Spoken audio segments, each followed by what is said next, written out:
그런데 오늘 열린 국회 대정부 질문에서도 한덕수 대행은 불참을 했는데 여러 관련 질의들이 많이 쏟아졌습니다. 차관님, 한덕수 대행이 국무회의에서 오늘 마지막 소명을 다하겠다라고 얘기했는데 이게 무슨 말이죠? 제가 해석할 일이 아닌 것 같습니다. 지금 정부는 징검다리 역할에 머물러야 합니다. 지금 한덕수 대행이 뭔가를 중요한 것을 결정하겠다고 지금 생각하는 모양인데 국민들이 굉장히 우려하고 있거든요. 트럼프 대통령하고 한덕수 대행 통화할 때 배석하셨죠? 네, 배석했습니다. 트럼프 대통령이 그레이트 콜이라고 했는데 무슨 내용으로 통화하셨습니까? 저희가 보도자료에서 밝힌 것처럼 한미 동맹 또 그리고 조선업 LNG 분야 협력이나 무역균형과 같은 통상 문제 그리고 북핵 문제에 대해서 의논했습니다. 지금 국민들이 이렇게 의심하고 있습니다. 한덕수 대행이 트럼프 대통령의 거래주의적 세계관을 볼 때 서로 무언가를 거래하고 나서 유력 대선 후보라는 말을 들은 것 아니냐, 도대체 뭘 팔아먹었냐 이렇게 물어보는 사람들이 있어요. 어떻게 보세요? 그날 통화는 아까 말씀드린 그 세 가지 주제에 대해서 앞으로 한미 간에 어떻게 협의하고 협력해 나갈지에 대해서 얘기한 것이고 구체적인 그런 거래를 한 것이 아닙니다. 그 다 기록되는 거 아시죠? 그렇습니다. 대통령이 나중에 문제될 만한 일이 없을 것 같습니까? 어떻습니까? 말씀하신 그런 식의 통화 내용은 없었습니다. 외교부 차관은 이제 대권 얘기는 그렇게 심도 있게 내놓은 얘기가 아니다. 사실은 대정부 질문에 출석하는 대신에 아마 한덕수 대행은 이 경제안보전략 TF 회의를 주재했고 트럼프 통화 후에 관세 유예, 우리 협상 의지를 동의한 거고 대미 협상이 곧 시작된다고 했는데 아까 김영배 의원 얘기 다음 화면을 좀 볼게요. 그러니까 도대체 뭘 팔아먹었냐? 한덕수 대행이 뭔가 거래 후 유력 대선 주자로 말 들은 거 아닌가 이런저런 얘기들이 있는데 근데 좀 이쯤 되면 궁금한 게 뭐냐면 그 성춘 부의장님 지난 주말까지만 하더라도 뭔가 민주당이 한덕수 대행에 대한 탄핵 얘기를 언급을 쭉 하다가 그게 좀 수그러든 것 같아. 한덕수 대행 탄핵 얘기는 이제 민주당에서 없던 일이 된 겁니까?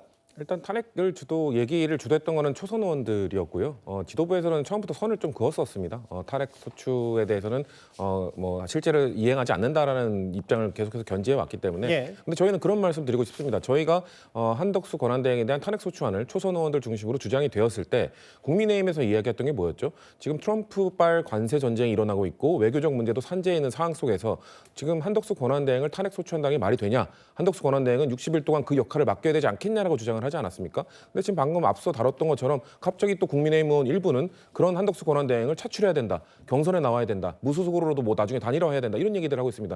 국민의힘은 그 자기들의 모순에서 일단 빠져나오셔야 된다는 말씀을 드리고 싶습니다. 민주당이 탄핵 소추안 만지작거릴 때는 뭔가 한덕수 권한대행의 역할이 필요하다고 했으면서 지금에 와서 갑자기 그렇게 지지율이 높게 나타나지도 않는 후보에 대해서 나오라. 불쏘시개 역할을 하라고 하는 것이 국민들이 보실 때 과연 이거를 온당하게 보실 것인가 저는 진지하게 고민을 해보시길 바란다는 말씀 드리고 싶습니다.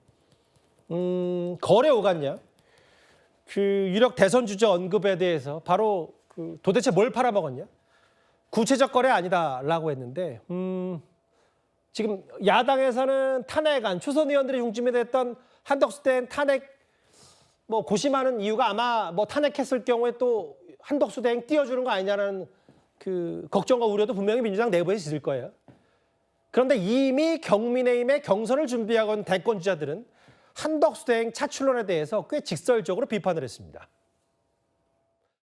당내 기득권 세력들이 한덕수 총리 얘기를 그냥 좀 지나가면서 하는 줄 알았어요. 이 경선은 의미 없는 것이고 나중에 한덕수 총리가랑 무슨 단일화를 할 거다?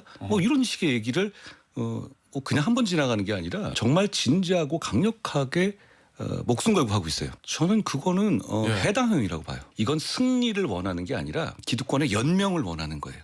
내가 상식에 반하는 정치 행태이기 때문에 말을 안 하고 있는 겁니다. 탄핵당한 정권의 총리를 하신 분이 나온다는 것은 추진하는 사람이 좀 이상한 사람들이죠. 철딱선이 없는지 좀 안 했으면 좋겠어요.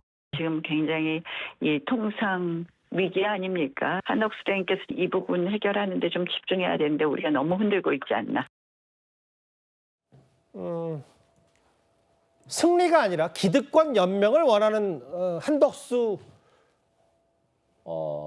추켜 세우는 사람들이다. 한동훈. 철딱선이 없는 짓 좀 안 했으면 좋겠다, 홍준표.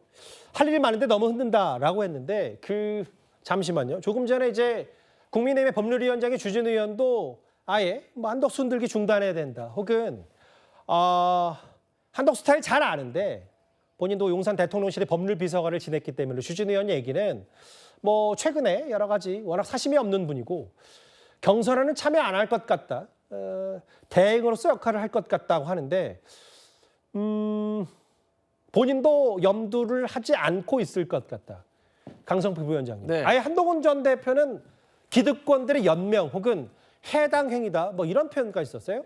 왜냐하면 한덕수 권한대행은 대선에 출마해서 당선이 되면 모르겠지만 만약에 떨어지면 정치판에 계속 남아있을 가능성이 저는 개인적으로 낮다고 봐요. 그런다고 하면 당연히 지금 친윤 주류 세력들은 자연스럽게 당권을 장악할 수 있기 때문에 한덕수 권한대행이 상당히 매력적인 카드가 될 수가 있죠. 하지만 이게 국민들이 보기에는 아무래도 윤석열 전 대통령과 친윤 세력들이 한동훈 너는 안 돼. 너는 죽어도 안 돼. 저는 이런 시그널로 보여져요. 그래서 만약에 1차 저지선은 국민의힘 경선. 그러니까 한동훈 후보가 1차 저지선인 국민의힘 경선을 뚫고 국민의힘 후보가 돼버리면 다음은 2차 저지선 무소속 한덕수 후보와 보수 단일화를 한 번 더 겨뤄야 된다는. 그래서 2차 저지선까지는 구축해 놓겠다. 그러니까 한동훈 너는 안 된다라는 것을 노골적으로 보여주는 것이 되고 또 그 과정 속에서 저 홍준표 후보라든지 나경원 후보도 어떻게 보면 이용당했다라고 생각할 거 아니겠습니까? 그렇기 때문에 저는 이러한 구도가 계속해서 진행된다면 정말 국민의힘은 대선에서도 패배하고 대선 이후에도 소용돌이 속으로 빠져들 것이다. 그렇게 예상합니다.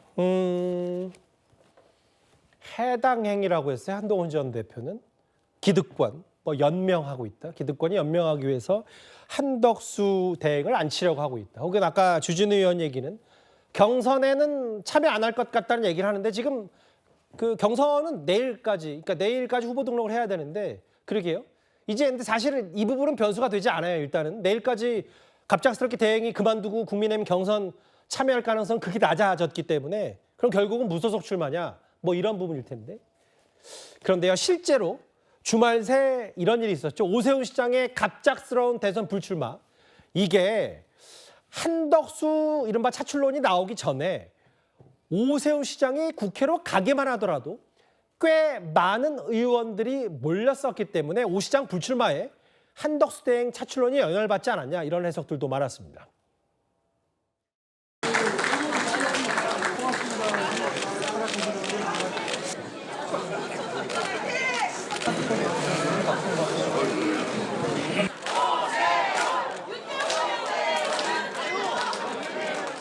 제가 들어오면서 보니까 사람들이 너무 많이 오셔서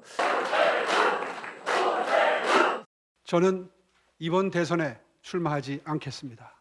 지난 일주일 동안 당의 모습을 지켜보면서 참으로 깊은 아쉬움과 그리고 염려를 지울 수가 없었습니다.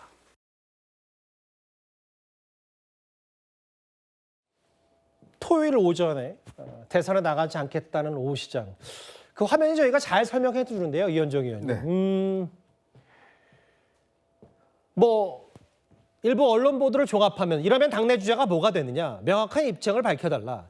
물론 오 시장이 대선에 나가지 않겠다는 게 딱 잘라서 한덕수 차출론 때문이라고 단언할 수는 없지만 지난번 국회로 가기만 하더라도 오 시장 꽤 주변에 많은 의원들이 몰렸었거든요. 여러 가지 판단에 오 시장 생각이 좀 영향을 미친 겁니까? 그러니까 근본적으로는 뭐 사선 서울시장을 했는데 오 시장의 지지율이 굉장히 저조했던 게 가장 근본적인 원인이겠죠. 뭐 지지율이 높았다면 뭐 이렇게 하더라도 포기하지는 않았을 겁니다. 그러면서 이제 본인은 어쨌든 간 지지율은 떨어지지만 당내 의원들이 자신의 어떤 많은 지원을 해주고 한다라고 그러면 그래도 가능성 있다라고 이제 판단을 했어요. 그래서 사실은 이제 이 핵심 측근들이 사표를 내고 또 여의도에 사무실도 마련하고 출마 장소도 다 정해놨습니다. 자, 그러면서 한번 해보려고 했었는데 문제는 자신을 돕겠다고 하는 사람들이 다들 한덕수 대행이 이제 오면은 뭐 그쪽으로 가겠다는 이런 식의 이야기를 하니까 굉장한 아마 실망감과 분노감이 있었던 것 같습니다. 정말 의원들이 도대체 당내에 있는 그동안 준비했던 인사를 어떻게 하든 좀 키워보고 국민적으로 좀 지지를 받도록 만들어 볼 게 아니라 예. 뭐 좀 불리하니까 바로 이제 밖에 있는 조금 있는 사람을 데리고 오는데 문제는 그분이 뭐 압도적인 지지율이 있어서 정말 이재명 대표하고 거의 맞짱 뜰 수 있는 상황이면 모르겠습니다만 맞대결이요. 예. 그러니까 그런 상황이 아니잖아요.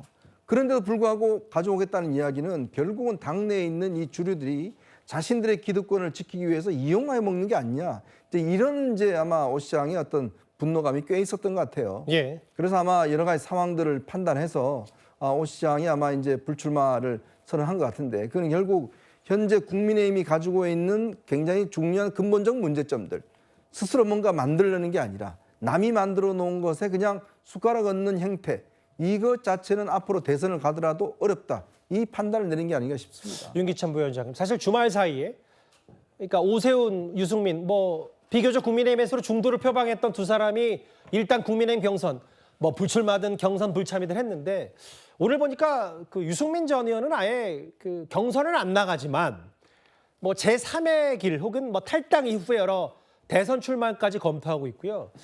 이게 아무래도 한덕수 차출론과도 좀 영향이 있는 겁니까?